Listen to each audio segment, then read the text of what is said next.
ሙቺ ያንቺ ሞት ለኔ ሰላም ነው። ዳግም ዋግልክ ዳግም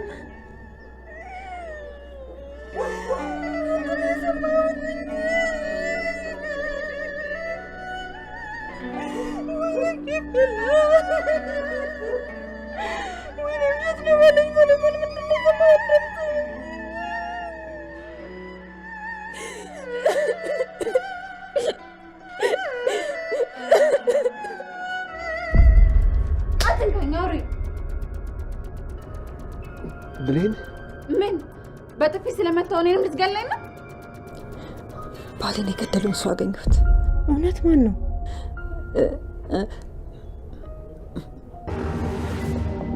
ቃል አሁን መጣለች።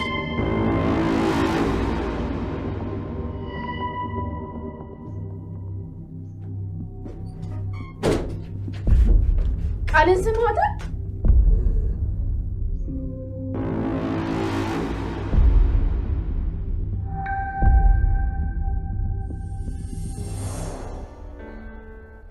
ሙቀት ይሰማ። በአንተ ምክንያት እኮ ነው እንደዚህ ያልኩት።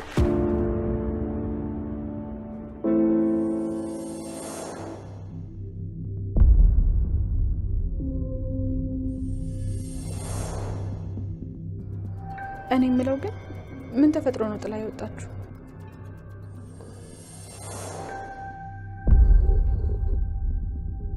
መልስልኝ እንጂ። ሰላም ጤና ይስጥልን ውድና የተከበራችሁ የቻናሌ ተከታታዮች እንደምን አላችሁ?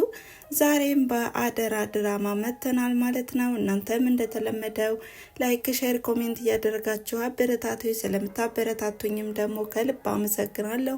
እንዲሁም አዲሶች ከሆናችሁ ሰብስክራይብ በማድረግ የደወል ምልክቷን በመጫን ቤተሰብ ይሁኑ እያልኩኝ ዛሬም እንግዲህ በአደራ ድራማ እጅግ አዳዲስ ነገሮችም ተከስተዋል ማለት ነው። ይህም የሰላምና የብሌን እውነት ሳይገለጥም ሌላ ትኩሳት፣ ሌላ ጉድ መጥቷል። ይህም አቶ ኃይሉ ያደረገው ነገር በጣም ዘግናኝና እንዲሁም አሰቃቂም የሆነው ክፍል ላይ ደርሷል ማለት ነው። ይህም የዳጊን አባት እንዴት አድርጎ አጥምዶም እንደጣለውና እንዲሁም እንዳጠፋውም ገነት እያስታወሰችም ነበረ። በተደጋጋሚም አሁን ላይ ልጇንም እያጠቃባት ስለሚገኝም በተረጋጋ መንፈስ መቀመጥም ሆነ አንዳንድ ነገሮችን ማድረግ አልቻለችም። ይህም በጭንቀት ተውጣለች። ታዲያ ጎረቤት ተብያዋም የወይዘሮ ገነት ጎረቤትም እያውጣጣቻትና እንዲሁም ሚስጥሩንም ካወቀች በኋላንም ይሄንን ለአቶ ኃይሉም ካስተላለፈችም ገንዘብ እንደምትቀበልም እያለመችም ነው።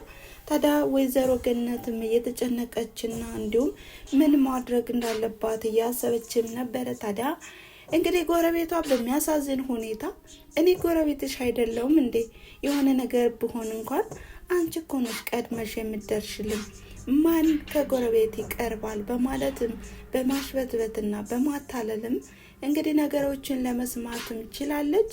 ታዲያ ወይዘሮ ገነትም ታማኝ ጎረቤቴ ናት በማለትም ነገርየውን ሁሉንም ተናግራለች።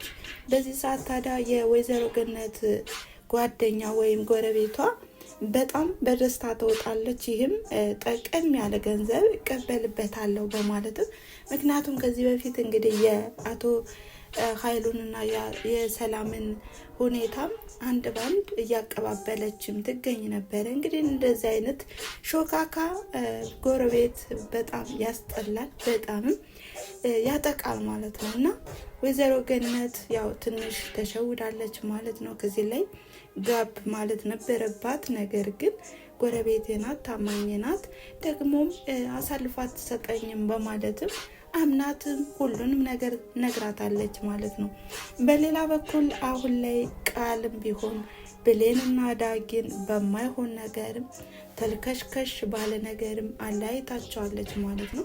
በባለፈው ክፍል እንግዲህ ብሌን ፍላሹን ለመፈለግም ወደ ክፍል በምታመረበት ሰዓትም የሆነ አማራጭም ያገኙትም ብሌንና ዳጊም የተመካከሩበትም ቃልን ከዳጊ ጋርም አስቀምጦ ፍላሹንም በእጃችን ማስቀመጥ አለብን በማለት ነበረ። በዚህ ሰዓት ግን ዳጊም ቢሆን ተሳስቶም ነበረ። ምክንያቱም በግዴታም ቢሆን ቃልን ስሟትም ነበር።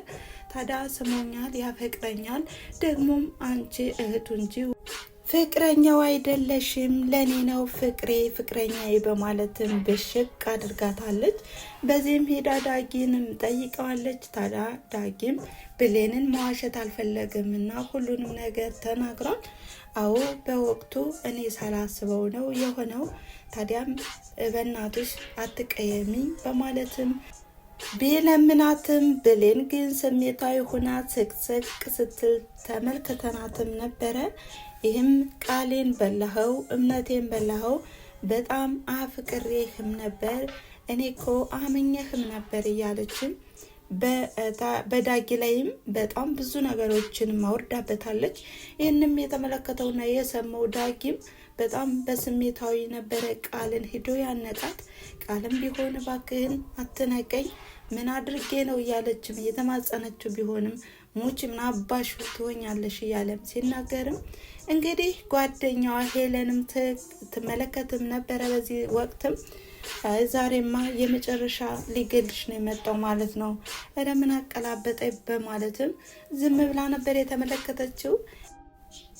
ያየ እንዳላየ ሆናም አልፈዋለች ማለት ነው። ታዲያም በዚህ ወቅትም ሄለንን አጥምዳታለች ማለት ነው። እንግዲህ ቃልም ቢሆን ከክፍሌ የሆነውን ነገር እያደረግሽ እንደፈለግሽ የዘለልሽም፣ እኔ ግን ስሞት አልተጋረርሽልኝም፣ ስሞትም አልተከላከልሽልኝም በማለትም በጁስም መድኃኒት አድርጋ ለመስጠት ወጥናለች ማለት ነው። ይህንንም ሀሳብ እያምሰለሰለች ሳለም ታዲያ ይሄን ጁስም እንዴት አድርጌ መስጠት አለብኝ በማለትም ሀሳቧም ተንኮሏም እንግዲህ ወደ ብሌን ይዞርላታል። ብሌንም ቢሆን አንቺ ከዚህ ሰራተኛም ስለሆንሽ ሽጭልኝና እሷ ስለታመመችም ነው እባክሽን፣ ደግሞ ተኮራርፈን ነው በማለትም ያው ሁሉንም ነገር አለባብሳ ትነግራታለች። ብሌንም ቢሆን እያለቃቀሰችም ነበረ። በዚህ ወቅትም ከዳጊ ጋር ስለተለያያችሁ ከፍቶኛል፣ ደግሞም ደስ ብሎኛል በማለትም ቁስሏንም እየነካችባትም ነው። ታዲያ በዚህ ሰዓትም ለምን ለሄለን ጁሱን እኔ እንድሰጣት ፈለግሽ? አንቺ ለምን አሰጫትም ብላ ብዙ ተከራክራትም ነበረ። ታዲያ እንደተኮራረፉና እንዲሁም አሁን ላይ ማውራት እንደማይችሉ ትነግራታለች። በዚህ ሰዓት ግን ሄለን እንዳልተጠበቀው ነው ያገኘቻት። ብሌንም ቢሆን እንቺ ጁስ ጠጪ ስትላትም እንግዲህ ሄለንም ግራ ገብቷታል። ለምን እንዴት በማለትም ጠይቃታለች። ታዲያ እንደታመመችና እንዲሁም እንደተጣላች ስትነግራትም ሁሉም ነገር ውሸት እንደሆነ ብሌን ስትሰማ ግን ቃል የሆነ ነገር ልታደርጋት እንደሆነም ደርሳባታለች። ታዲያም ስኳር የለውም ምናምን በማለትም አደነባብራም እንደማትጠጣው አድርጋታለች ማለት ነው። በዚህ ሰዓት ግን ብሌን በጣም ቃል ምን አይነት እርጉም እንደሆነችና ምን አይነት አስመሳይ እንደሆነችም ያው ለራሷም ገርሟታል። በዚህ ሰዓት ሁልጊዜ ተንኮል ትሰሪያለሽ ግን አይሳካልሽም፣ መቼም አይሳካልሽም በማለትም ብሌን ታሪክ ሰርታለች። ይህም ሄለንን በህይወት አትርፋታለች ማለት ነው። ታዲያ ብሌን ይሄንን ጁስ ብሰጣት ያው ሄለንም ትታመማለች፣ ተጠያቂዋም ብሌን ነበረች እና የዚህ ሁሉ ተንኮል መሪ ቃል ናት ማለት ነው። ቃል ለራሷ ተንኮልን ትሰራለች፣ ግን እሷ ተጠያቂ እንዳትሆንም በሰዎችም ታሳብባለች። ታዲያ በዚህ ሰዓትም ሄለንም ለምን አልጠጣችሁም በማለትም እንግዲህ ብሌንንም አንቀታለች ማለት ነው። በሌላኛው በኩል አሁን ላይ ሳሚም ቢሆን እየተንገላታና እየተሰቃየ ቢገኝም ግን በአጋጣሚም ቢሆን አሁን ላይ እንዴትስ ያለ ምግብ ያለ ውሃ ሊያውለኝ ይችላል? ከዚህ እንደምንም ብዬ ማምለጥ አለብኝ በማለትም ሁሉንም ነገር ጣጥሶት ወጥቷል ማለት ነው። እንግዲህ ሳሚም ቢሆን ታሪክ ሰርቷል። በዚህ ሰዓት ታዲያ በቃል ነበረ ይዛትና እንዲሁም እየፎከረላት ሄደው ማለት ነው። ታዲያም በቅጽበታው የሚሆን በምንም እንግዲህ ቃልንም አንቋታል ማለት ነው። በዚህ ሰዓት ግን ሁሉንም ነገር ተንኮልን ሰርተሽ ወደ እኔ አሳበሻል፣ ይሄው መጣውልሽ በማለትም በሞትና በድህነት መካከልም ሆና እያቃሰተችም ባለችበት ሰዓትም ሰላምና ኃይሉም መጥተው ያላቅቋታል ማለት ነው። ታዲያ አቶ ኃይሉም ባየውና በተመለከተው ሰዓትም ያ ሳሚ ሲንገላታ ሲጎሰም የነበረው ሳሚም እንደዚህ በህይወት ቆሞ ሲያዩም በጣም ገርሞታል ማለት ነው። እንግዲህ በቀጣይ ቪዲዮ ውስጥ በምን አይነት መንገድ ይመጡ ይሆን? አሁን ላይ ሳሚ ሁሉንም ነገር ቃል እንዳደረገችው ሲናገር ኃይሉስ ምን ያደርግ ይሆን? ብቻ ቃል በየትኛውም ቦታ ተወጥራለች ማለት ነው። አንድ በጓደኛዋ፣ ሁለት በአቶ ኃይሉ፣ ሶስት ደግሞ ዳጊም ቢሆን ከብሌን ጋር አንቺ ነሽ አለያየሽ በማለትም የፎከረባትና እየዛተባትም ነው። ታዲያ አቶ ኃይሉም የገነትንና የዳጊን ምስጢርም እንግዲህ አንድም እየደረሰው ይገኛል። ይሄም በወይዘሮ ገነት በጎረቤቷ በኩል። ታዲያ ይቺ ጎረቤቷስ ምን አይነት ተንኮልን ያው ጠንጥና ከአቶ ኃይሉ ጋር ተባብራ ወይዘሮ ገነትን ለመጣልም እያሴረችም ትገኛለች። ታዲያ በቀጣይ ቪዲዮ ውስጥ በምን አይነት መንገድ ይመጡ ይሆን የሚለውን የምናይና የምንመለከት ይሆናል ማለት ነው። ለዛሬ የነበረን ቪዲዮ ይሄን ይመስል ነበረ።